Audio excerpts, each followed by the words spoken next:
Tamil Nadu textbook society, Tamil Nadu பாடநூல் சங்கம் 5/8/1969 உருவாக்கப்பட்டது. 5/8/1969 இந்த சங்கம் வந்து உருவாக்கப்பட்டது. இது பதிவு செய்யப்பட்டது எப்போ அப்படின்னா 4/3/1970. பெரும்பாலும் இந்த தமிழ்நாடு டெக்ஸ்ட் புக் சொசைட்டியோட வருடம் 1969 கேட்டிருக்காங்க. டிஎன்பிசியில் கேட்ட கேள்விதான். நான் நிறைய இடங்கள்ல தேதி கொடுத்துருப்பேன்.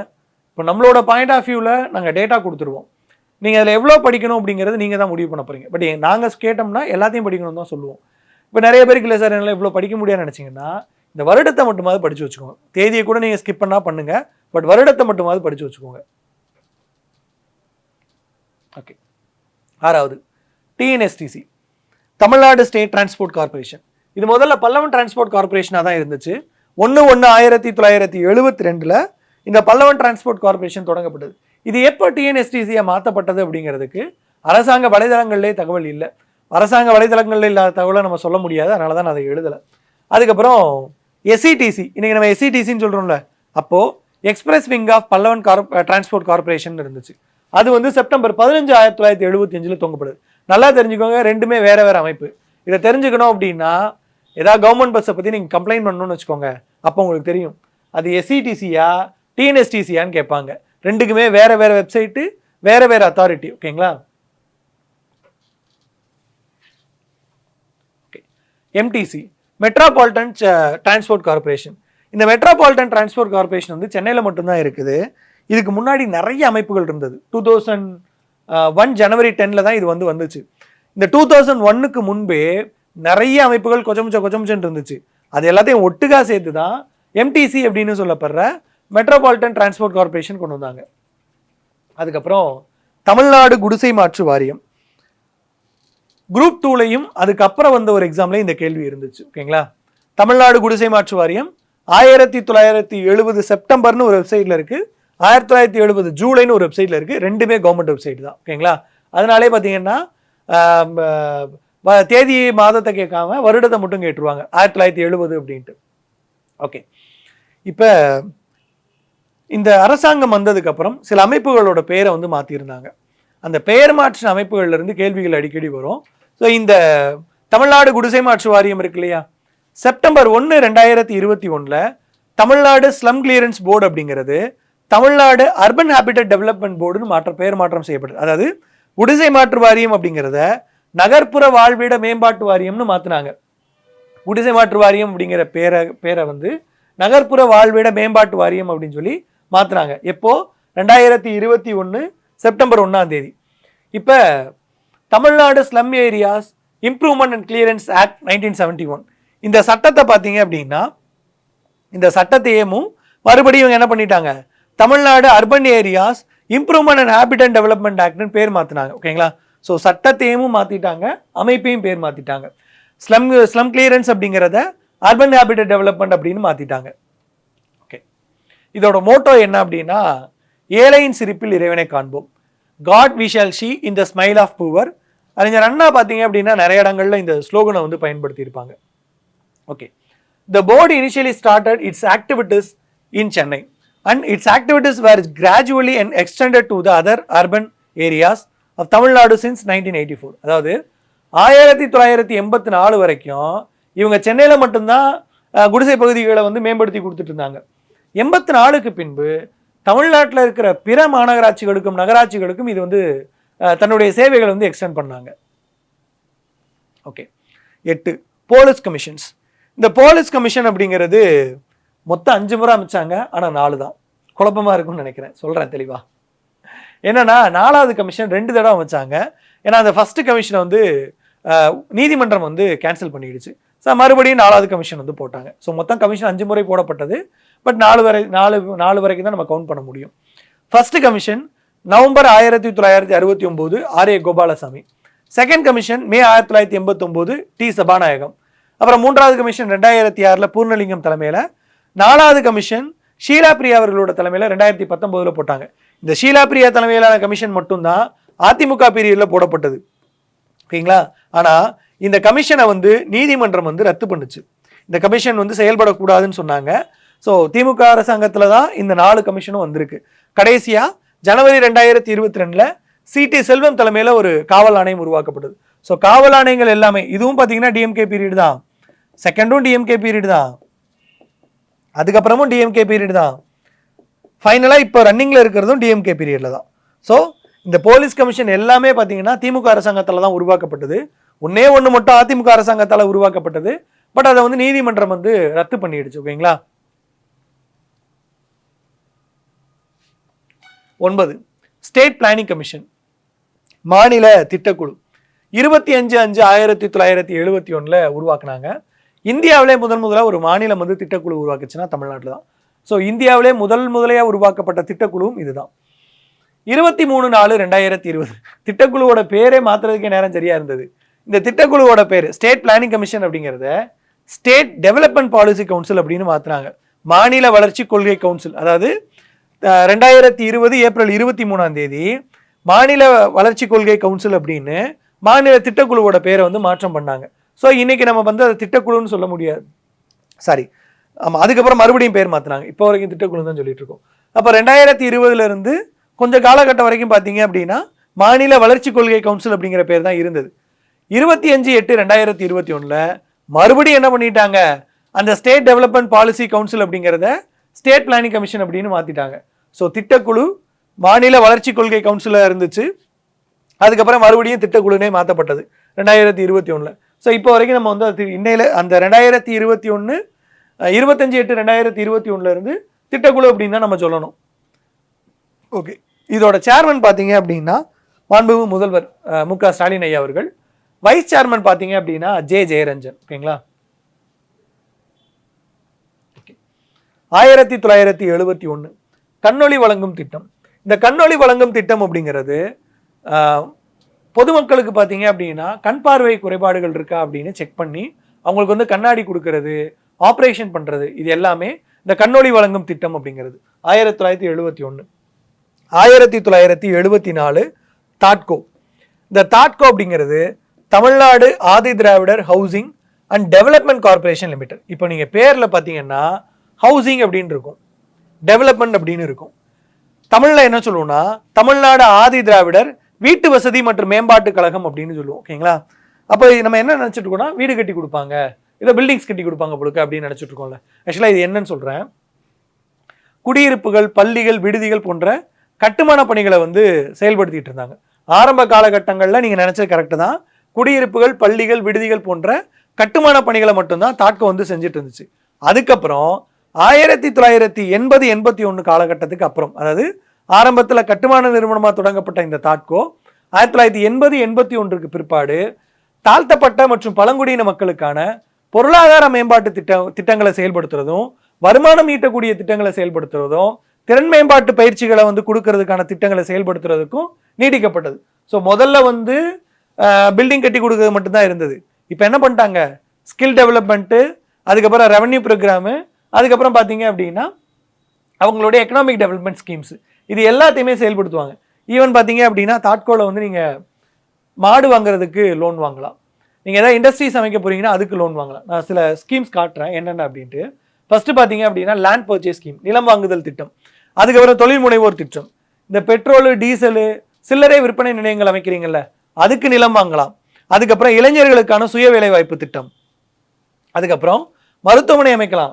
SC/ST டாக்டர்ஸ் வந்து நீங்கள் ப்ரைவேட்டாக கிளினிக் போடணும் அப்படின்னா அதுக்கு நீங்கள் இதில் லோன் வாங்கிக்கலாம். அதுக்கப்புறம் சுய உதவி குழுக்களுக்கு பொருளாதார உதவி, நிலம் மேம்பாட்டு திட்டம், இது எல்லாமே தாட்கோ செயல்படுத்துது. தாட்கோ வந்து ஆரம்ப காலகட்டங்களில் உங்களுக்கு வந்து ஒரு கட்டுமான நிறுவனமாக தொடங்கப்பட்டிருந்தாலுமே பின்னால் அது வந்து பொருளாதார மேம்பாட்டு திட்டங்களையும் செயல்படுத்துச்சு. ஓகேங்களா. Tamil Nadu agricultural university act 1971, Tamil Nadu வேளாண்மை பல்கலைக்கழக சட்டம். இந்த வேளாண்மை பல்கலை சட்டம் வந்து உருவாக்கப்பட்டது பின்பாடு இதை பேஸ் பண்ணி தமிழ்நாட்டில் வேளாண்மை பல்கலைக்கழகம் கோயம்புத்தூர்ல ஜூன் 1971 வந்து உருவாக்குறாங்க. ஓகேங்களா. சப்போ 2021 பார்த்தீங்கன்னா கோல்டன் ஜூப்ளி, கரெக்ட் தானே?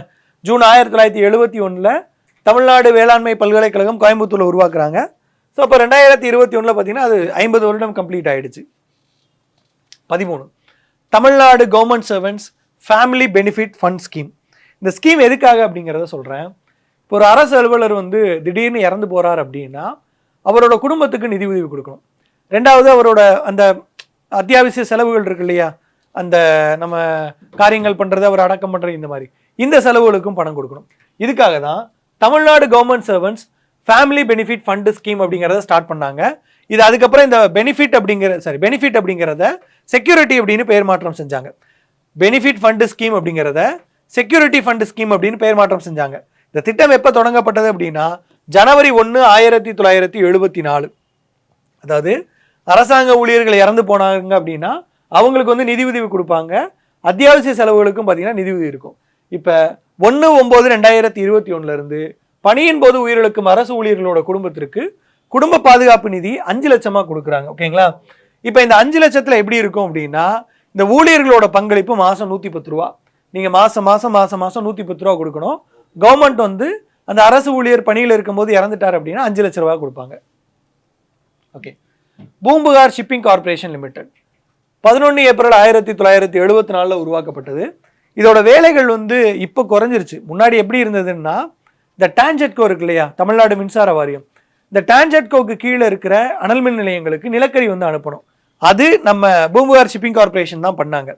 ரெண்டாவது, நம்ம கன்னியாகுமரியில் பார்த்தீங்க அப்படின்னா திருவள்ளுவர் சிலைக்கும் விவேகானந்தர் பாறைக்கும் கப்பல் போக்குவரத்து நடத்துகிறாங்கல்ல, அதுவும் நம்மளுடைய பூம்புகார் ஷிப்பிங் கார்பரேஷன் தான்.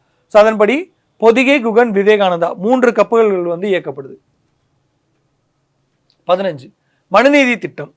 இந்த மனுநீதி திட்டம் அப்படிங்கிறது 1969 ஸ்டார்ட் பண்ணாங்க. இது வேற ஒன்றும் கிடையாது.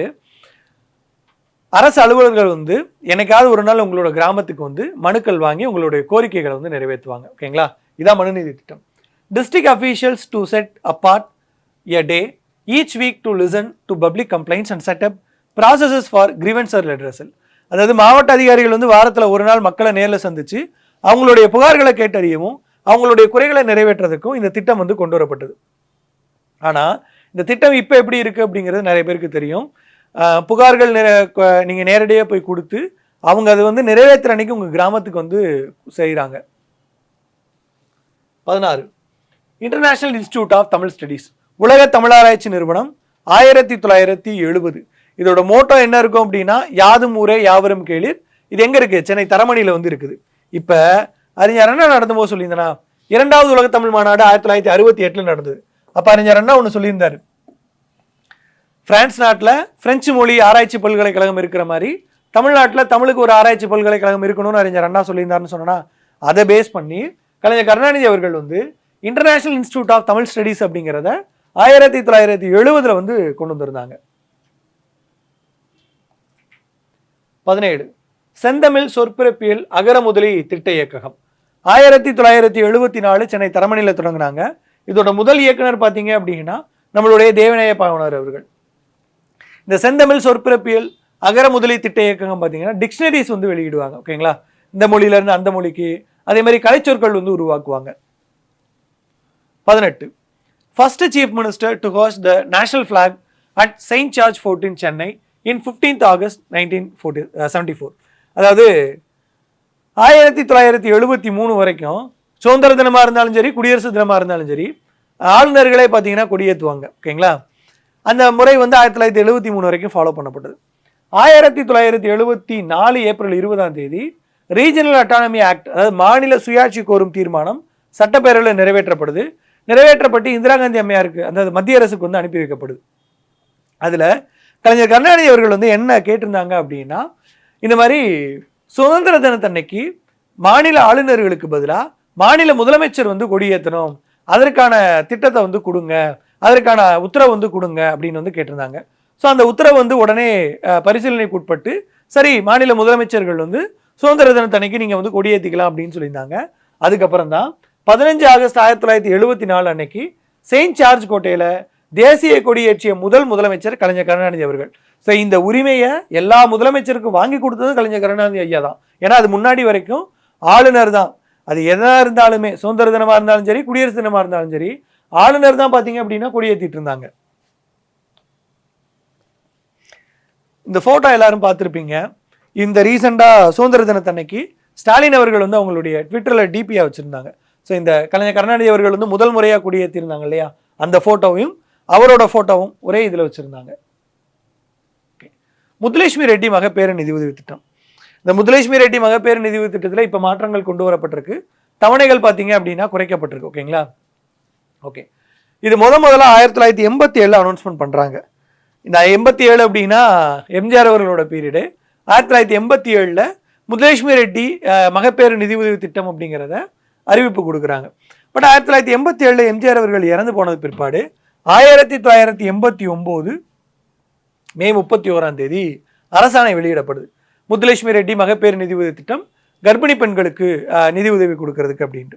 ஸோ இதை பேஸ் பண்ணி 3/6/1989 முதல் முறையாக பார்த்தீங்க அப்படின்னா ஃபண்டு கொடுக்க ஆரம்பிக்கிறாங்க. எவ்வளோனா 200 ரூபா. ஓகேங்களா? 200 ரூபா மொத்தமாலாம் கிடைக்காது, 50 ரூபா per month, 50 rupees per month. 4 மாதம் கொடுப்பாங்க. டெலிவரிக்கு முன்னாடி 2 மாதம், டெலிவரிக்கு அப்புறம் 2 மாதம். ஓகேங்களா? டெலிவரிக்கு முன்னாடி 2 மாதம், டெலிவரிக்கு பின்னாடி 2 மாதம். ஸோ மொத்தம் 4 மாதம், ஒரு மாதத்துக்கு 50 ரூபா, 200 ரூபா வரும்.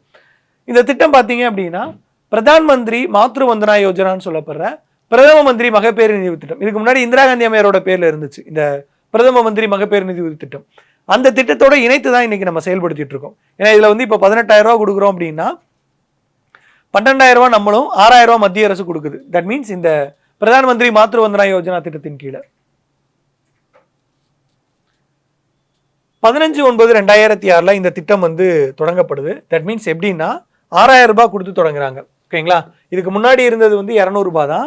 இதை வந்து நம்ம ஹெல்த் சிஸ்டம்ல நிறைய படிப்போம். பட் இங்கே வந்து 6,000 ரூபாய் அப்படிங்கிறது 2006 கொடுக்க ஆரம்பிக்கிறாங்க. 1/6/2011 இந்த 6,000 ரூபாய் 12,000 ரூபாயா உயர்த்தப்படுது. 1/4/2018 எவ்வளவு கொடுக்குறாங்க? 12,000 ரூபாய் அப்படிங்கிறது 18,000 ரூபாயை உயர்த்தப்படுது. இதுல மத்திய அரசு பார்த்தீங்க அப்படின்னா 6,000 ரூபாய் கொடுக்குறாங்க. நம்ம ஒரு 12, அவங்க ஒரு 6, மொத்தம் 18 ரூபா. ஓகேங்களா? 15/9/2006 6,000 ரூபாய் அமௌண்ட் இன்க்ரீஸ் பண்ணாங்களா? அதே மாதிரி ஒரு மாற்றமும் பண்ணாங்க. தேசிய மகப்பேறு நிதி உதவி திட்டம் அப்படிங்கிறத முத்துலட்சுமி ரெட்டி மகப்பேறு நிதி உதவி திட்டம் அப்படின்னு பெயர் மாற்றம் செஞ்சாங்க. ஸோ 2006 தான் முத்துலட்சுமி ரெட்டி அப்படிங்கிற பேரே உள்ள வருது. ஓகேங்களா? சரி, ஓகே. இந்த திட்டத்தில் எவ்வளோ கொடுக்குறாங்க? 18,000 ரூபா கொடுக்குறாங்க. 18,000 ரூபா ஒரே தவணையாக கொடுத்துருவாங்களா, இல்லை 18,000 ரூபாயை மொத்தமாக காசாக கொடுத்துருவாங்களா? இது பழைய ஸ்லைடு, இப்போ மாற்றிருக்கிறாங்க. நான் மறுபடியும் அதை சொல்லிடுறேன். ஓகேங்களா? இதில் வந்து பார்த்தீங்கன்னா 18,000 ரூபா உங்களுக்கு பணமாக வராது. அதையும் தெளிவாக சொல்லிடுறேன். 18,000 ரூபா ரெண்டா பிரிச்சிருவாங்க. 14,000 ரூபா இங்கே வந்து 2,000 ரூபா ப்ளஸ் 2,000 ரூபா. இந்த 2,000 ரூபா ப்ளஸ் 2,000 ரூபா இருக்கு இல்லையா, இது வந்து ஊட்டச்சத்து பெட்டகம். ஊட்டச்சத்து பெட்டகம்.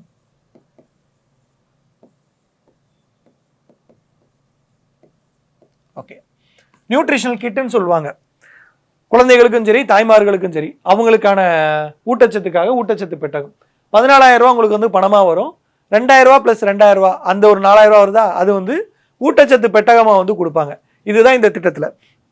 இந்த திட்டத்தில் இன்னொரு பியூட்டி என்ன அப்படின்னா, இலங்கை தமிழர்களுக்கு நிதி உதவி உண்டு, புலம்பெயர் தொழிலாளர்களுக்கு நிதி உதவி உண்டு. ஆனால் இலங்கை தமிழர்களுக்கு முழுசாக கிடைக்கும். புலம்பெயர் தொழிலாளர்களுக்கு பார்த்தீங்கன்னா 4,000 ரூபா ப்ளஸ் 4,000 ரூபாயே கிடைக்கும். அவங்களுக்கு முழுசாலாம் கிடைக்காது. 2 தவணையில் 2,000 ரூபா 2,000 ரூபா கொடுப்பாங்க. ப்ளஸ் இந்த ஊட்டச்சத்து பெட்டகம் 2, மொத்தம் பார்த்தீங்கன்னா 8,000 ரூபா.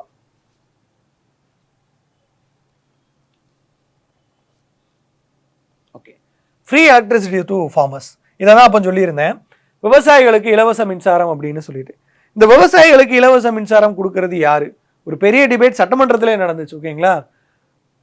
1983 எம்ஜிஆர் அவர்கள் வந்து அறிவிக்கிறாரு, ஒரு குதிரைத்திறன் மோட்டார் பம்பு செட் கொண்ட விவசாயிகளுக்கு இலவச மின்சாரம் கொடுக்குறோம் அப்படின்னு சொல்லிட்டு.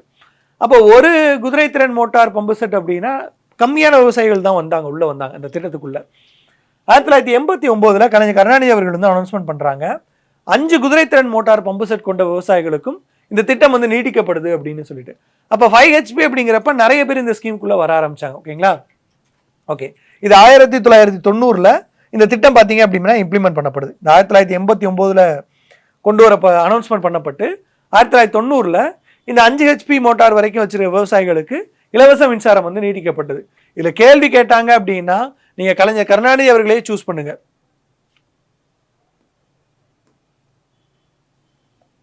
பெண்களுக்கு அரசு வேலைவாய்ப்புகள்ல 30% இடஒதுக்கீடு. ஓகேங்களா? கலைஞர் கருணாநிதி அவர்களோட ஆட்சி காலத்துல தான் கொண்டு வரப்பட்டது. அதுக்கப்புறம் தமிழ்நாடு கால்நடை மருத்துவ அறிவியல் பல்கலைக்கழகம் 20/9/1989 சென்னை மாதவரத்தில் நிறுவனாங்க. Tamil Nadu veterinary and animal sciences university 1989 Chennai மாதவரத்தில் உருவாக்கப்பட்டது.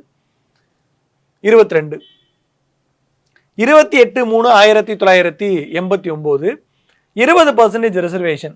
அதாவது அம்பாசங்கர் கமிஷன் பரிந்துரையின்படி எம்பிசிக்கு வந்து 20% செப்பரேட் ரிசர்வேஷன் வந்து கொடுத்தாங்க. அம்பாசங்கர் கமிஷன் பரிந்துரையின்படி எம்பிசிக்கு வந்து 20% பார்த்தீங்க அப்படின்னா செப்பரேட் ரிசர்வேஷன் வந்து கொடுத்தாங்க. ஓகேங்களா?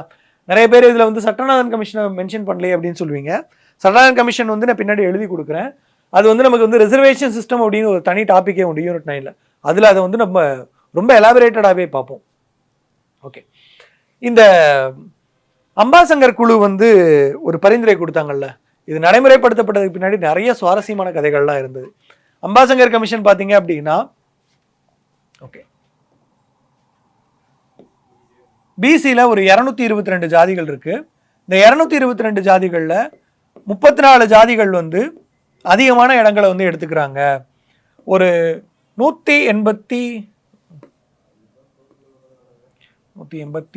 கரெக்ட் தான், 12 ஒரு 188 ஜாதிகள் பார்த்தீங்கன்னா கம்மியான இடங்கள் தான் உங்களுக்கு கிடைக்குது. ஏன்னா இந்த 188 ஜாதிகளுக்கு வந்து குறைவான இடம் கிடைக்குது, இந்த 34 ஜாதிகளுக்கு வந்து அதிகமான இடம் கிடைக்குது. ஸோ இந்த பிசி வந்து 50% இருந்துச்சா, இதில் இந்த 188 ஜாதிகளில் சில ஜாதிகளை தனியாக பிரித்து எம்பிசின்னு கொண்டு வாங்க அப்படிங்கிறது தான் அம்பாசங்கர் கமிஷனோட ரெக்கமெண்டேஷன். இந்த கமிஷனோட ரெக்கமெண்டேஷன் பார்த்தீங்கன்னா எம்ஜிஆர் கிட்ட கொடுக்கப்பட்டது. எம்ஜிஆர் அவர்கள் பார்த்தீங்க அப்படின்னா உடல்நிலை சரியில்லாத காலகட்டங்களில் இந்த ரெக்கமெண்டேஷன் வந்து ப்ராசஸ் பண்ணலாம் அப்படின்னாங்க. பட் அதுக்குள்ள அவர் இறந்து போயிட்டாங்க. அதுக்கப்புறம் 28/3/1989 நம்மளுடைய கலைஞர் கருணாநிதி ஐயா அவர்கள் வந்து இந்த அம்பாசங்கர் கமிஷனோட ரெக்கமெண்டேஷன் இம்ப்ளிமெண்ட் பண்ணுறாங்க. எம்பிசிக்கு 20% செப்பரேட் ரிசர்வேஷன் வந்து கொடுக்கப்படுது. அதுக்கப்புறம் 7/9/1990 மனோன்மணியம் சுந்தரனார் பல்கலைக்கழகம் திருநெல்வேலி அபிஷேகப்பட்டியில் வந்து தொடங்கப்படுது.